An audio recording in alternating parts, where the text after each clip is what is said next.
Për gjatë viteve të fundit, një nga fenomenet që kanë ndikuar negativisht në jetën sociale dhe ekonomike të vendit tonë është ulja e numrit të popullsisë në rrethina dhe mbi popullimi i kryeqytetit. Kjo edhe për shkak se Tirana është kryeqendra ekonomike e Shqipërisë. Dhe për të ndjekur rrjedhën logjike, kur një qytet ka mbi popullim, rritet numri i automjeteve publike dhe private, rritet numri i ndërtimeve për të plotësuar kërkesat, ndërsa hapësira publike vjen gjithnjë duke u zvogluar. Aq sa në momentin kur ke gjetur një parkim të lirë, ndihesh sikur ke fituar lotarin. Dhe më pas, kur e lëshon vendin, shikon një herë majtas djathtas duke pritur që të lumturosh dikë që gati me lutje të thotë: "Do dalësh vlla." Por le të kthehemi më mirë tek halli konkret që vjen pas këtij denoncimi.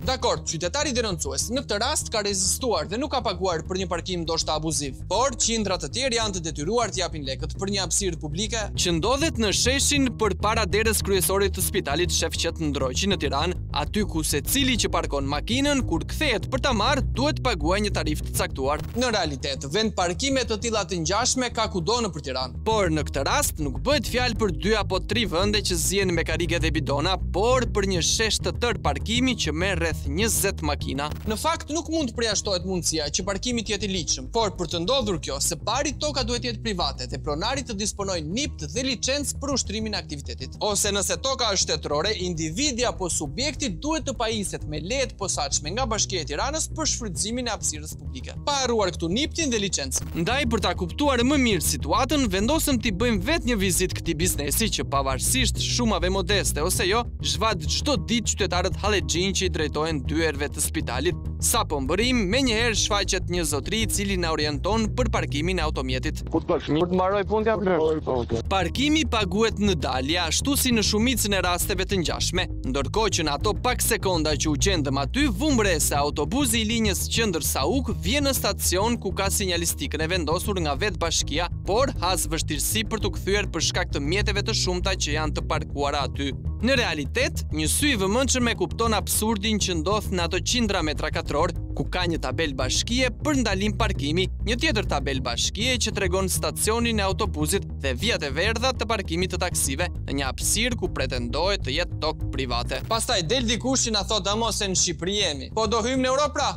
A u fituan zgjedhjet me këtë slogan? Por le të vazhdojmë sepse absurdi vijon teksa autobusi urban hyn, bën kthesën dhe parkon në një hapësirë që shfrytëzohet nga privati për parkim. E ndërsa ne jemi aty prezent, shohim që një qytetar i cili ka parkuar makinën, paguan dhe më pas largohet, ndërkohë që punojësi i parkimit vendos faturën në xhamin e pasëm të një mjeti tjetër, ashtu siç ishte vendosur edhe tek makina jon. Ti apo ai zotëria që ishte? Unë apo ti bash dëmë. Se mos na fosin shef. Ja, po çfarë?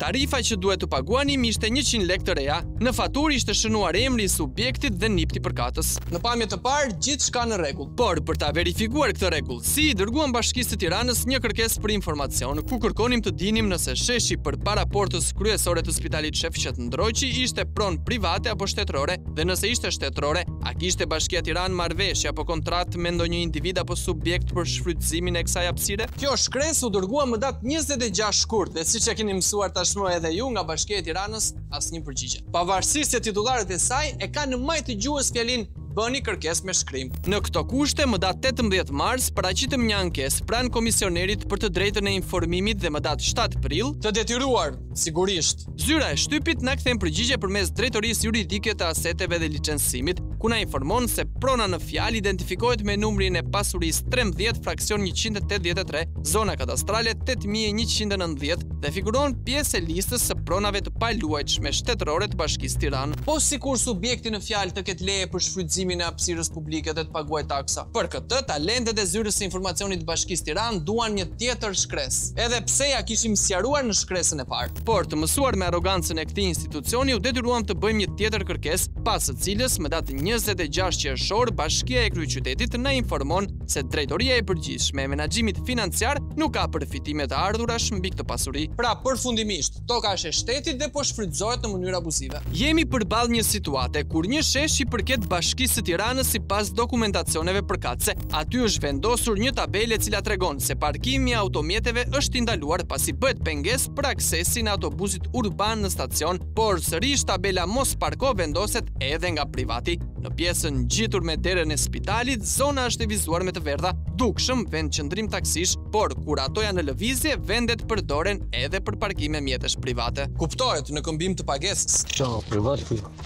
Vëllai faturën për dolar, me për sa lek do të thotë. 1000 lekë. Ka rrugë Rruga është atje, se përse korrizi dhoftë, do të sot kjo. Se unë nuk jam në di. Ka qenë një asion këtu 15 vjetë. Unë jam që 8 vjetë. sa e kolon bashkia ça. Ja, privat zoti këtij ko.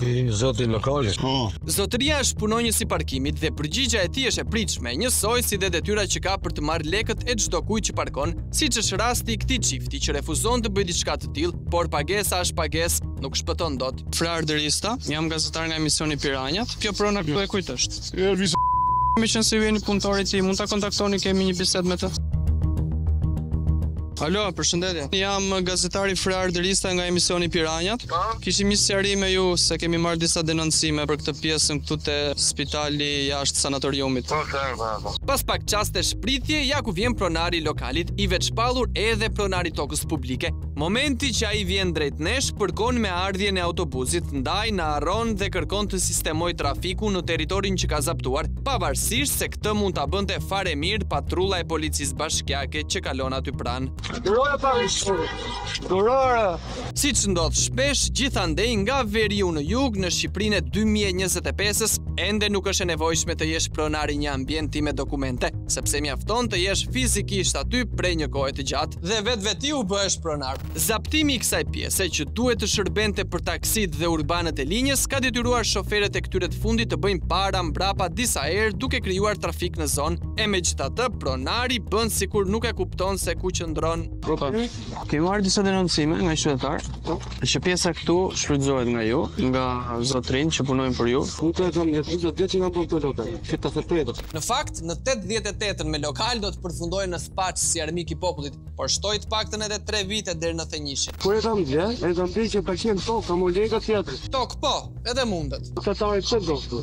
Qytetari lë makinën shkojnë në spital. Bashkia thot, ngjapi dokumentat të ime vjeta vit. Bashkia thot, referuar fotos bashkëlidhur kërkesës tuaj zonë se sheshi pranë spitalit Shqipqen Ndroqi figuron pjesë e listës së inventarit të pronave të paluajtshme shtetërore të Bashkisë Tiranë. Në vijim të shkresës sot, nuk ka asnjë informacion mbi përfitimet të ardhurash mbi këtë pasuri. Ky aktiviteti është paligjshëm. Kjo aktiviteti është. Po ti ke një dokument për shkak për këtë? Jo, ti servis. Po.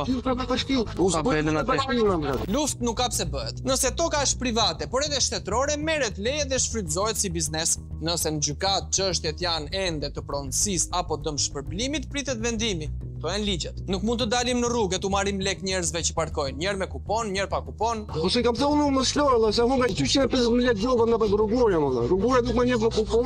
Rrugorja nuk ja njeh. Bashkia jo, qytetarët zien për ditë, ndërsa ky zotëri vijon të ngul këmbë që është në të drejtën e tij. Far West e shkuar Far Westit në mes të Saukut. Po shfrytëzon. Tani rosh derisa të zgjidhet, është jotja apo s'është jotja, sepse i bie ndërkohë.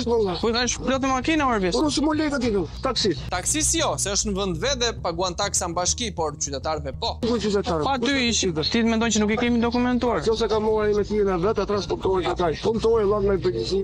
Po pse ti nuk je ndjeni që punëtori merr pagesë? Zonë 2 muaj në çuan nga gjok. E ka mbyllur aktivitetin. Sikur ta dinim që do ta hante punëtori i thjesht, i cili rrin nga mëngjesi në darkë për një rrogë në fund të muajit. Hajde, ti më lek sot, mos dilni më, mos më lek. Menaxhori para lokalit. S'u folën se ti do të kesh licencë. Licencën e kam unë. Ka 20 vjet me licencë, ai kupton. Tani s'ka. Siç shihet edhe nga ekstrakti i QKB-s, subjekti në fjalë nuk disponon licencë për aktivitetin që ushtron. S'ka më se zoriu pagun gjoba. Ti je në proces gjyqësor. Po proces gjyqësor. Dakor, do mi paraqesh dokumentin. Paraqesh se gjonë dhe sjell proces gjyqësor, s'u më fol fare. Një herë jam, një herë s'jam. Një herë ti jap, një herë s'ti jap. Gjatë bisedës me zotrin, një qytetar vjen të raportoj faktin se ka parkuar automjetin te sheshi dhe do të largohet. Jo, vllai. Jo më las, po do të më shqinj. Falas është sot. E sigurt, nuk u çmend pronari të marr lek në prezencën tonë. Po kam 25 vjet do marr unë, në shkëllim tjetër do. Ku do? Po nëse është tokë bashkie pse servis? Ose merr leje për shfrytëzimin e hapësirës publike. Ti nuk e ke një leje tillë. Ti sa të tetë që të provojmë. Ore, çfarë pas ka ndodhur andej në Sauk në 1988? Se andej nga vim ne me sa kemi dëgjuar në një orë kontrabandë shqitur. Se për aktivitete të tjera të parkonte gazi i degës në oporrin e shtëpisë. Çfarë është imi? Nuk është imi, nuk e duam më. Unë s'kam kish për 1000 lekë. Por nëse kjo pronë është shfrytzuar për 25 vite, nëse llogarisim 100 makina në ditë, 10 vitet e para tarif 50 lek për makinë dhe 15 vitet e tjera tarif 100 lek për makinë, në total janë plot 730 milion lek të vjetra. Me matematikën më të thjeshtë të mundshme, dukshëm, nuk është punimi lekshëm.